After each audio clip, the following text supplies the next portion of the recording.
সবজি বাজারে ব্যাগটা খুললেই ভিতর থেকে কতগুলি কাঁকরোল লুকিয়ে দিচ্ছে, তাই তো?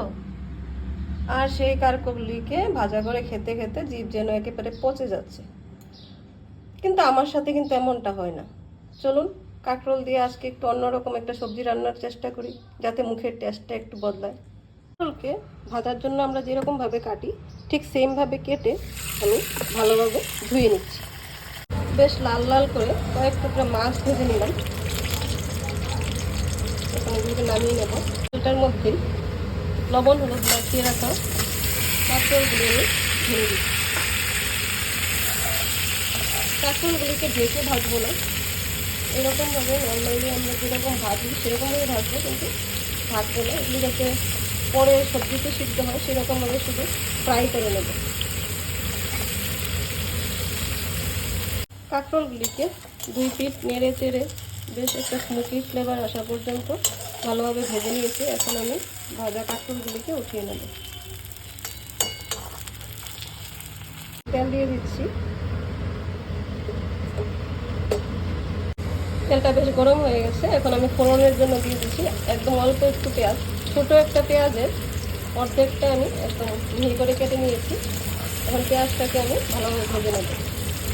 এই সবজিটা ফোড়নে কোনো তেজপাতা বা শুকনো মরিচ ইউজ করি না, কেবলমাত্র পেঁয়াজ ফোড়নের মধ্যে সবজিটা রান্না হবে। পেঁয়াজটা বেশ গোল্ডেন ব্রাউন করে ভাজা হয়ে গেছে। এখন আমি এটার মধ্যে দিয়ে দেব জিরা, ধনিয়া এবং আদার পেস্ট।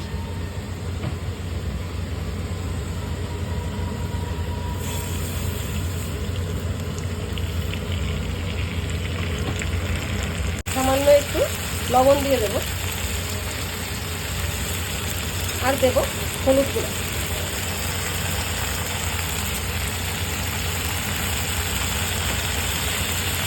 এখন মশলাটাকে কিছুক্ষণ ভালোভাবে কষিয়ে নেব। মশলাটা বেশ ভালোভাবে কষানো হয়ে গেছে। এখন আমি দিয়ে দেব আগে থেকে ভেজে রাখা কাঁকরোলগুলো। কাঁকরোলগুলো দিয়ে দিয়েছি। একটু মশলাটার মধ্যে কাঁকরোলগুলিকে সাঁতলানো হবে। আসলে কি অদ্ভুত ব্যাপার না, আজকের থেকে প্রায় 1-1.5 মাস আগে পর্যন্ত কাঁকরোলের কেজি ছিল প্রায় 200 টাকার উপরে। তখন বাড়িতে যদি কাউকে নিমন্ত্রণ করা হতো বা কিছু, কাঁকরোল ভাজাটা সবচেয়ে ইম্পর্ট্যান্ট আইটেমের মধ্যে পড়তো। আর যেই কাঁকরোলের দামটা 50 টাকা কিলোতে চলে এলো, এখন কাঁকরোলটা মনে হচ্ছে যেন বাধ্য হয়ে গেছে। দেখুন, আপনাদের সাথে কথা বলতে বলতে ফোড়নের মধ্যে কাঁকরোলটাকে বেশ ভালোভাবে কষানো হয়ে গেছে। এখন আমি এটার মধ্যে দিয়ে দেব সামান্য পরিমাণ জল।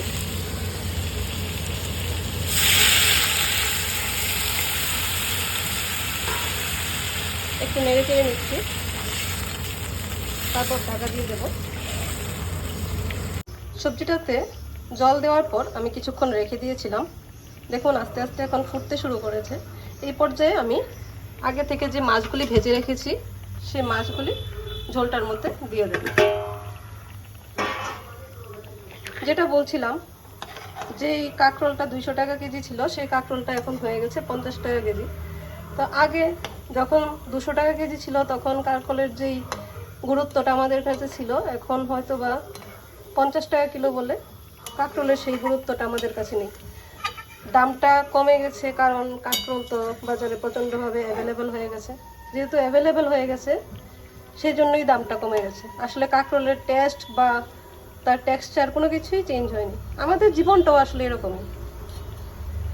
আমাদের নিজের ভিতরে কোনো পরিবর্তন না এলেও আমরা যাদের চারপাশে আছি ওদের কাছে যখন আমরা অ্যাভেলেবেল হয়ে যাই, তখন আমাদের ইম্পর্টেন্সটা আস্তে আস্তে কমতে শুরু করে।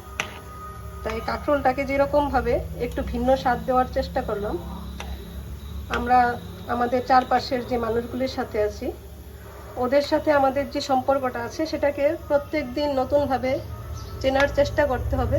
তবেই কাঁকরোলের দাম 200 টাকা কিলো থাকুক আর 50 টাকা কিলো হোক, গুরুত্বটা কিন্তু সেম থেকে যাবে।